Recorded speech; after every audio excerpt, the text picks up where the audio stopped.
This is an art attack. This is an art attack. This is Art Attack.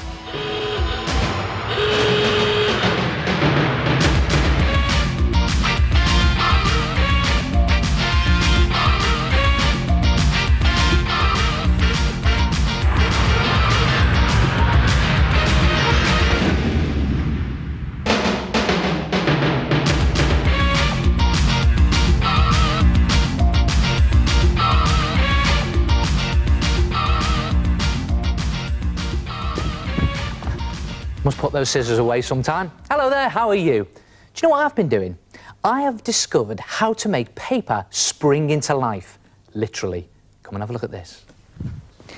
Cut 2 long, thin strips of paper, different colours if you like, and then place one of them across the other one, like that. So you've got a sort of L shape, and then just tape those 2 ends into place. Now you have to just do this very carefully, it's quite fiddly to start with. There it is, you've got your L shape.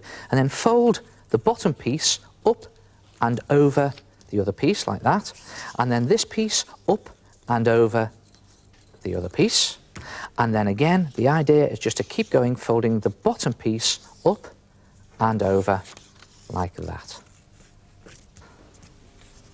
And the reason I'm using 2 different colours is, A, it makes it easier for you to see, like this, and B, it actually creates a great effect when you've finished. And just keep going, folding all your paper up and over, and then when you get to the end, like that, if there's any paper left, just trim it off, but that isn't.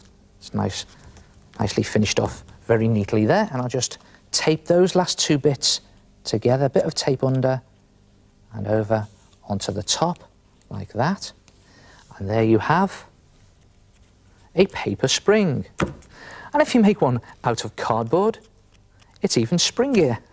Look at that. Try that again. And then if you tape a couple of long pieces of paper together and make a very long one, it sort of waggles in the wind. And what do you use them for? Well, they look really good if you stick things on the end of them. Here, I've made a sort of spring card by sticking a cut-out cardboard heart, stuck that onto the spring and stuck the spring onto the card. Or you could try this. Take a piece of coloured card and then with a chunky felt tip pen just draw a hairy body onto your card like that, and then put 2 eyes on the top of your hairy body, just like that, and a mouth, and then draw 8 feet around the edge of your card. And cut everything out, and then stick 2 of the feet onto a paper spring like that, and then stick 4 paper springs onto your hairy body like that, and then some cotton onto the top, and you have a sort of Mad Mobile which wobbles if you shake it. And if you do make a Mad Mobile, don't forget to draw on both sides. If you make a few of them, they make great party decorations. Try it yourself. Handy things, paper springs. Very handy! Hello, it's me, the head. I don't know why he went to all that bother of cutting 2 long strips of paper, sticking them together in an L shape, and then folding them over one another to make a paper spring. 'Cause look what I've discovered. A much quicker way of making paper spring.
very nice. But don't you go knocking nails into buildings.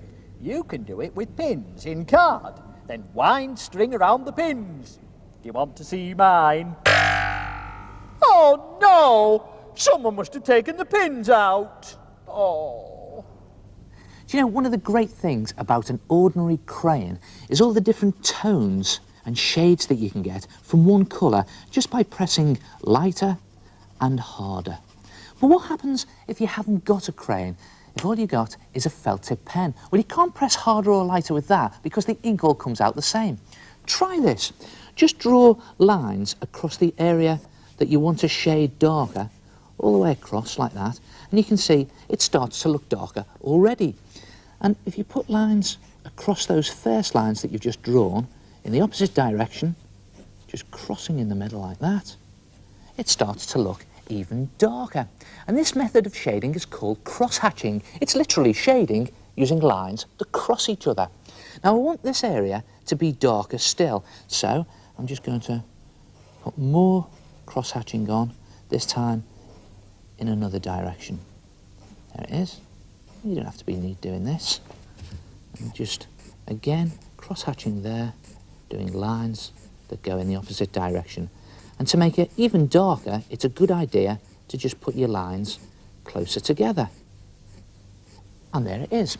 Now, one pen that's really good for practicing your cross-hatching is just an ordinary ballpoint pen, because you can draw really quickly with it. Watch this. Now I'm just going to go across the whole of the area on this policeman that I want to shade. So I'm just quickly going across like that, and also on this leg here. I mustn't forget his boots. Now I want this side of him to be darker still, so I'm going to cross-hatch right across the right-hand side of him. There he is, like that. Now there's certain areas I want to be even darker. Places like his belt. I'll just go in there with even more cross-hatching. And then his boots, like this. And again, you can do this neat if you like, or you can do it quite quickly. And it all adds to that sort of arty effect. And there it is. Try it yourself. Shading using cross-hatching.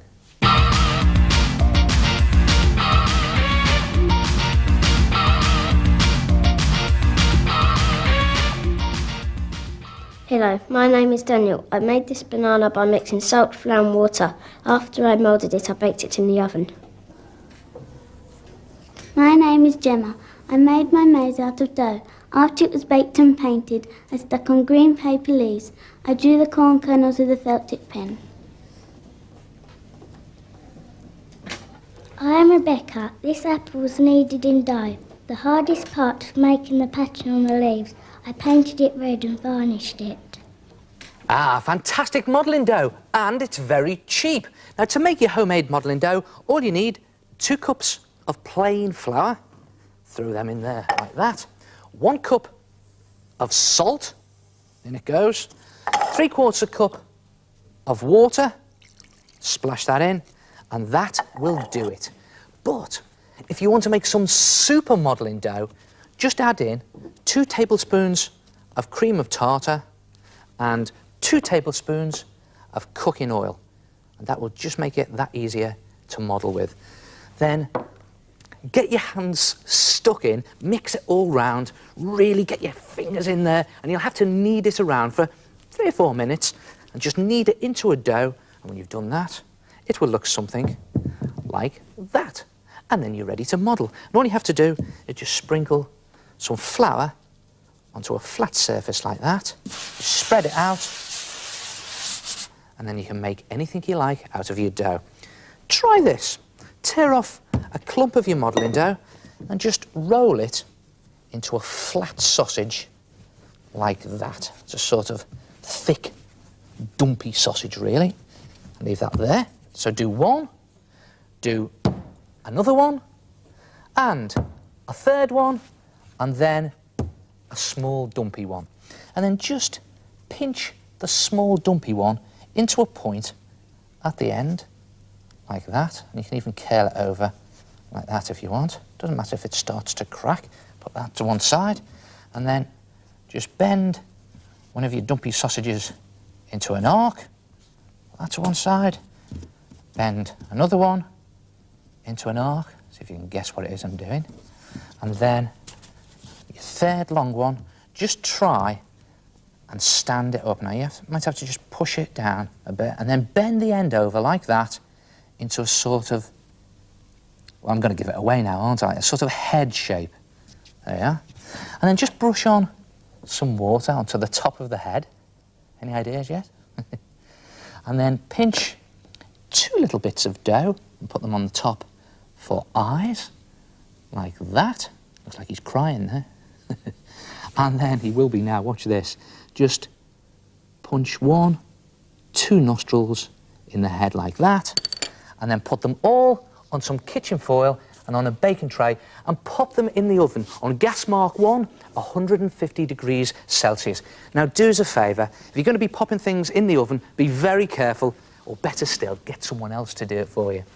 And when you pull in your tray out of the oven after 2 hours, you need to do it for 2 hours, wear these, the old oven gloves, because this will be very hot. And when it eventually does cool down, just pull them off your tray and it will have gone rock solid. Look at that. And it doesn't matter if you've got a few little cracks in the bottom there, it all adds to the effect. And anyway, I'm going to paint it now. So you can paint it using poster paint or acrylic paint. I'm just going to slop it on here to show you. That's it, just get it into all the nostrils and all the cracks at the bottom, like that. And you can take some time over it. I'm just doing it quickly to show you. And if you do a neat job out of it, when you're finished, it will look something like that. Look at that. And I've even painted the eyes white, and the rest of it will look something like that, and that, and what about that? A dough Loch Ness Monster. And if you just leave the paint to dry and then coat it with a layer of PVA glue, when the PVA has gone dry, it will have gone hard and solid and see-through and given it this fantastic finish. Try it yourself. Make anything you like. And I'll give you the recipe again. To make homemade modelling dough, you need 2 cups of plain flour, 1 cup of salt, 3/4 of a cup of water, and to turn it into super dough, throw in 2 tablespoons of cooking oil and 2 tablespoons of cream of tartar. Cook your models for 2 hours, and I'll see you next time. Ta-ra!